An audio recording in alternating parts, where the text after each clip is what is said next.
এই সৎসঙ্গ করার আমাদের উদ্দেশ্যটা কি? না, সৎসঙ্গ করলে আমরা কিছু শিক্ষা লাভ করি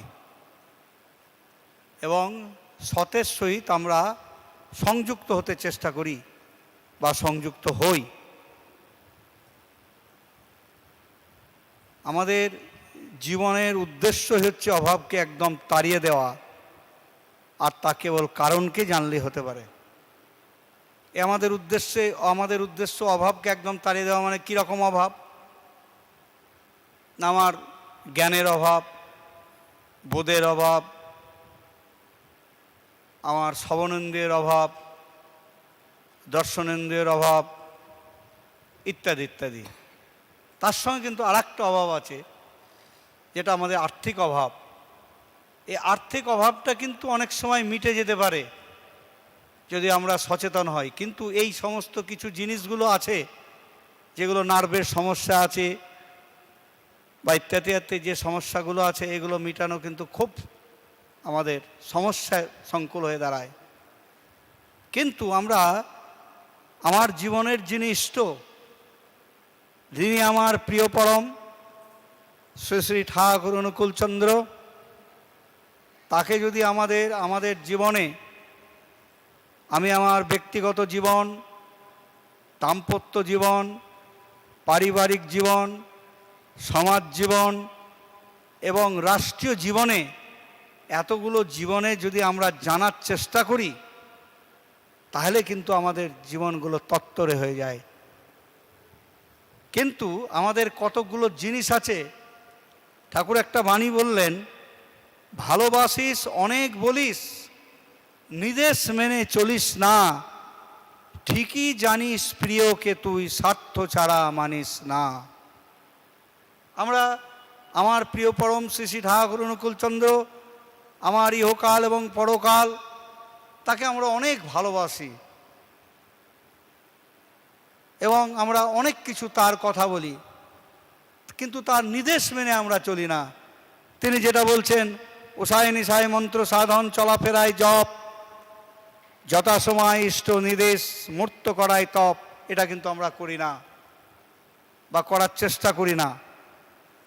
আমরা ইষ্টভীতিটা করি না, তাহলে কিন্তু তার নির্দেশ আমরা পালন করি না।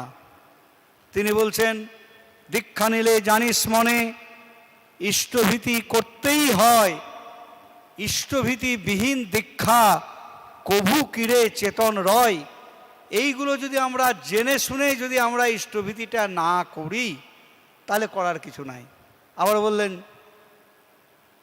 হোস না ধ্যানী হোস না যোগী, গোসাই গোবিন্দ যায় না হোস, যজন যাজন ইষ্টভীতি না করলেই তুই কিছুই নোস।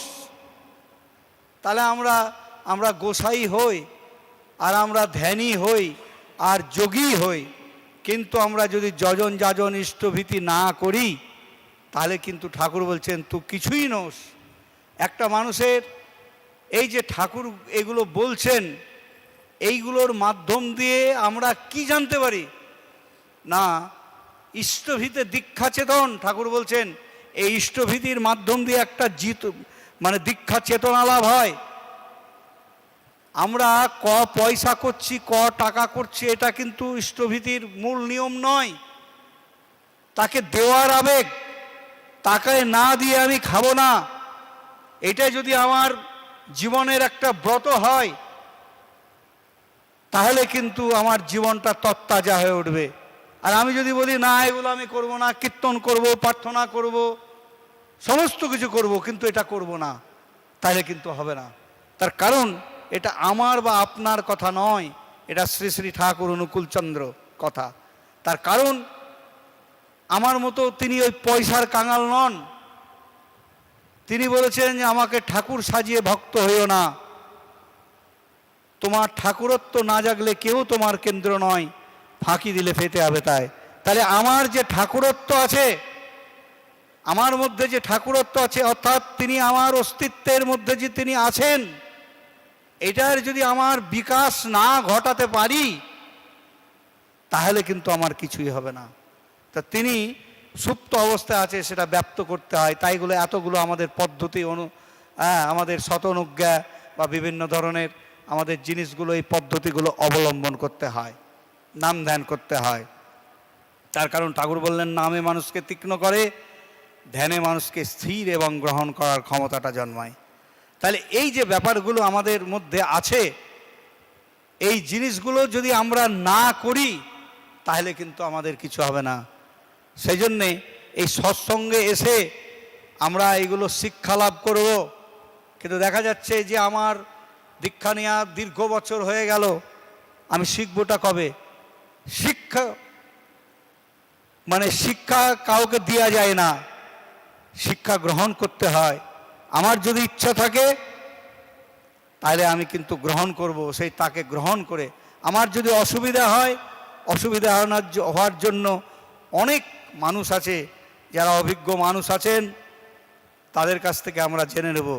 কিন্তু আমি যদি মনে করি যে আমার জীবনের আমি পরিবর্তন আনব না, কেউ কিছু কিন্তু আমার জীবনে পরিবর্তন আনতে পারবে না, পারবে না, পারবে না। একদম জোর গলায় বলা যেতে পারে। আমি যদি বলি আমি নিজে পরিবর্তিত হব না, কেউ আমাকে কিন্তু পারবে না। একদম কোনো পুলিশ পিয়াদা নাই, কিন্তু বিশ্বে এমন কোনো শক্তি নাই যে আমাকে এটা করতে পারে। কিন্তু আমি যদি বলি যে আমি আমার পরিবর্তিত করব, কেন আমি পরিবর্তন না আমার নিজের জীবনে নিয়ে আসব? তার কারণ এই জীবনটা কিন্তু আমার ক্ষণস্থায়ী। এই জীবনটা একদিন আমার কিন্তু চলে যাবে। আমার এই যৌবন, আমার রূপ, আমার কিচ্ছু থাকবে না। আস্তে আস্তে আস্তে আস্তে আস্তে কিন্তু আমাদের এটা চলে যাবে, আস্তে আস্তে বয়স হয়ে গেলে চলে যাবে। আর রূপ যৌবন থাকলে যে আমরা কখন চলে যাব, কখন ডাক আসবে, এটা কিন্তু কেউ বলতে পারবে না। সেই জন্য তিনি বলতে পারেন। তাই তিনি বলছেন, ইষ্ট তোমার দাঁড়িয়ে আছেন জীবন ভূমির পারে ও পারে, আপন করে নে তারে তুই কর্ম আচার ব্যবহারে। তাহলে আমার যদি ইহকালে যদি আমি সেই কর্মগুলো না করে যেতে পারি, পরজন্মে কিন্তু সেটা প্রাপ্তি হবে না। যেমন একটা ছেলে যদি স্কুলে ভর্তি হয়ে যদি পড়াশোনা না করে বা একটা ডিগ্রি লাভ না করে, তাহলে যেমন চাকরির জন্য সে দরখাস্ত করতে পারবে না, এবং সে যদি খুব ভালো ছাত্র ছাত্রী হয় তাহলে সেই অকৃতকার্য হবে না, কৃতকার্য হবে। তেমনি আমাদের এখানে একটাই ডিগ্রি, সেই ডিগ্রিটা হচ্ছে কি না, ইষ্টে চেতন ব্যক্তিত্বটা। আমার ব্যক্তিত্বের মধ্যে সেই ইষ্ট চেতনা থাকবে, ইষ্টে স্ফুরণ হবে।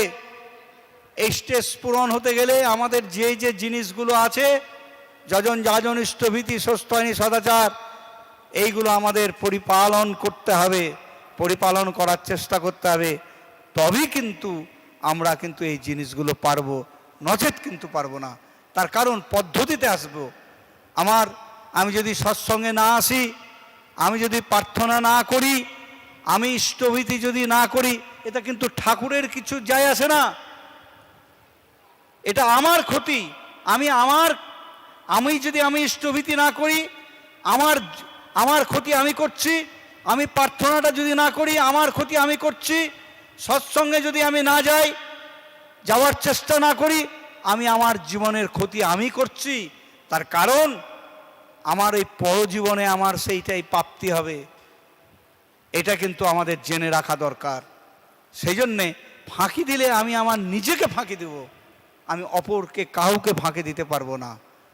তার কারণ ঠাকুর বলছেন, ফাঁকি দিলে পেতে হবে তা। সেই জন্যে আর আমি সময় নেব না।